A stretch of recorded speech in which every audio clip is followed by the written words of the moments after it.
Hi, I'm Harrington Benton. This is Total Team Control. Today on Total Team Control, we're going to take a look at some of the general play around the Championship Electric Football League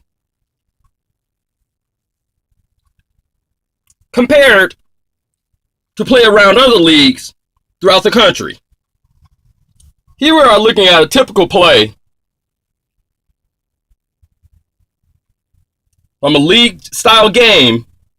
As you can see, there are many things wrong with this type of play. This is not proper electric football. As you can see, let's start out with the line of scrimmage. As you can see, there is no neutral zone between these two offensive defensive lines. And there are no line splits. As the offensive linemen are not touching, they're not wedged or locked together, but it's pretty close. As you can see, look at that defense, if you want to call it that. All the linemen rushing the quarterback or rushing the back, and the always familiar safety 50 yards downfield. This is typical, and this is a typical setup that you see in tournament games around the country. The always familiar two-back set. Let's run this play and let's take a look at it and let's examine why this is not proper electric football, and then we'll show you what championship electric football looks like. And there you have the pushing game. The back finds a nice hole. He doesn't actually run through a hole.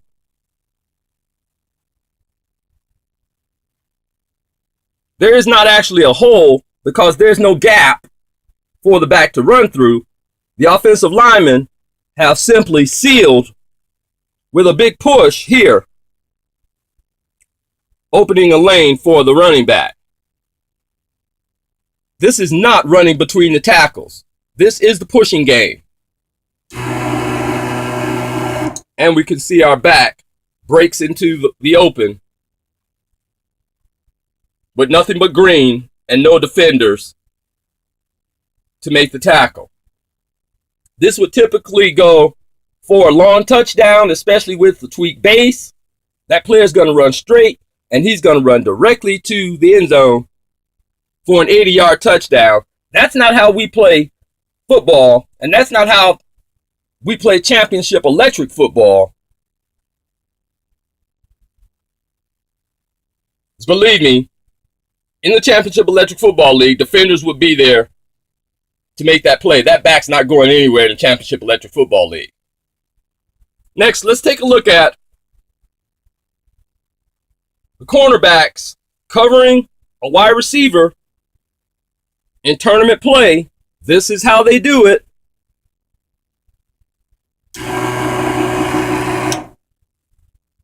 They miss the jam. He gets loose. The cornerback is heading toward the end zone. The other corner did turn with the receiver, but that's not cornerback play, and that's not how the game is played in the NFL. That receiver is wide open again for an easy pass, an easy completion, and again, another long touchdown.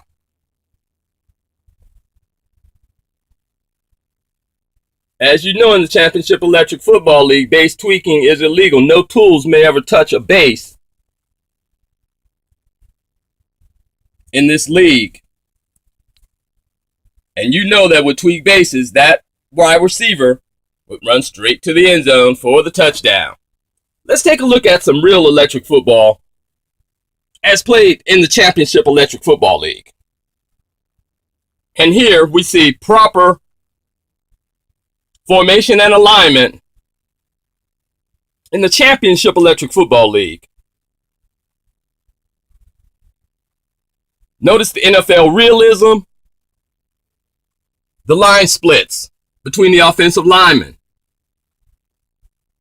allowing the back to make plays through the 1, through the 3, through the 2, through the 4 hole.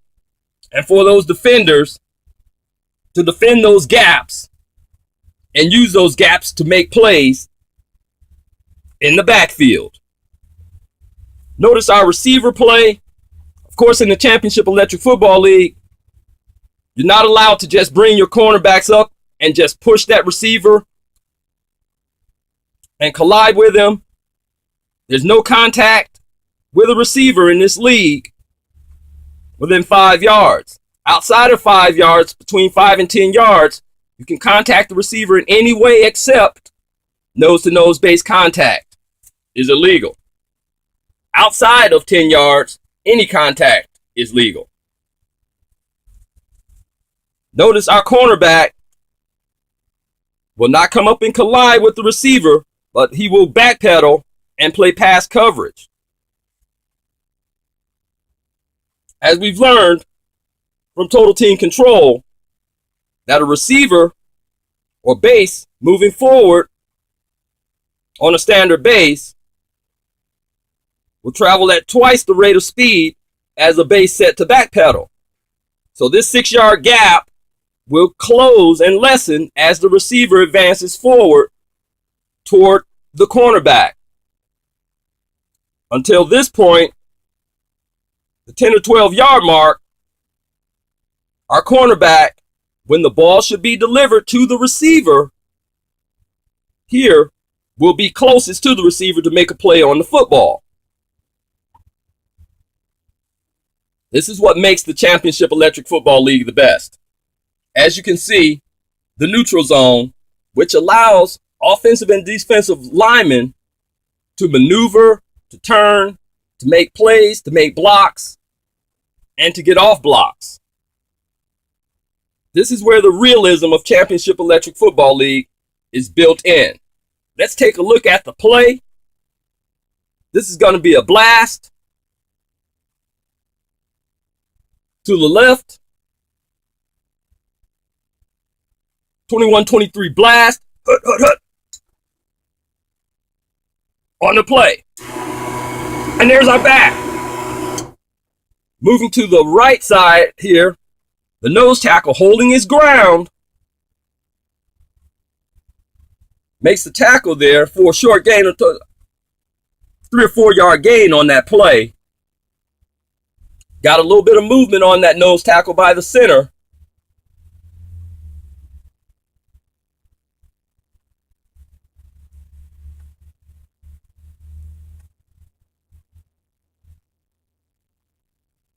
As that nose tackle got into that gap, into that A gap, and shut that run down. Notice the back carrying the football, which is another realistic feature of Championship Electric Football League play. Let's examine another key feature in realistic play in the Championship Electric Football League. Let's take a look at the defense and the defensive line. Let's look at the box area. The box area in the Championship Electric Football League and in all football is this area. Either side of the tackles, about 20 yards in depth, this will be the defensive box. Only 5 players are allowed to be in the defensive box at the snap of the ball. And as you can see, your left defensive end, the nose tackle, the right defensive end, the Mike backer, and the wheel backer. Only 5 players are allowed in the box area. This allows for even matches between the offensive linemen and the defenders.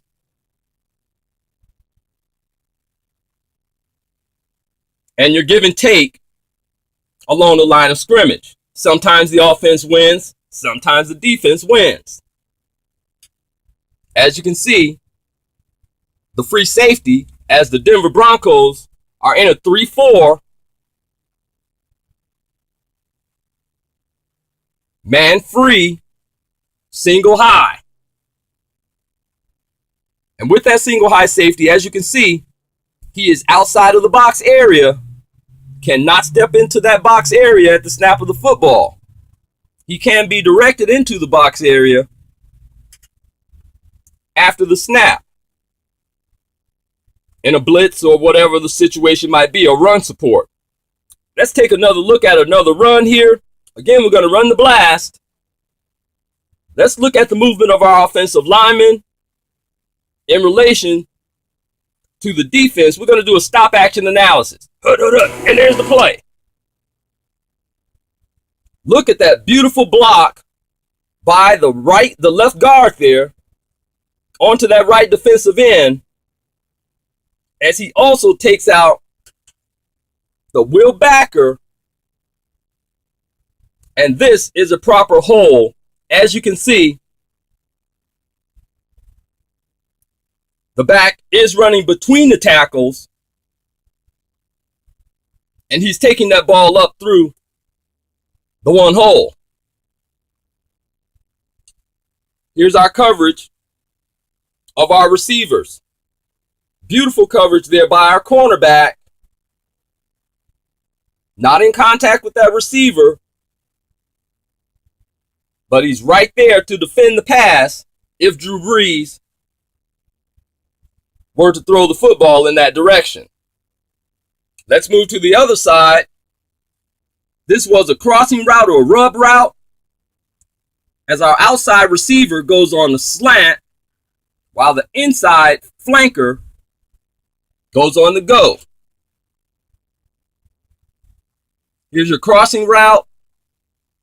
The defenders stay back and ready themselves to make the tackle. Let's continue the play.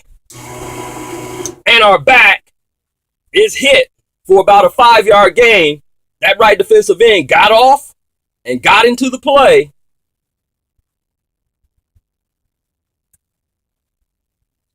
With a cornerback coming up to make the tackle. This is the type of realism you expect in Championship Electric Football League action. We do it every day.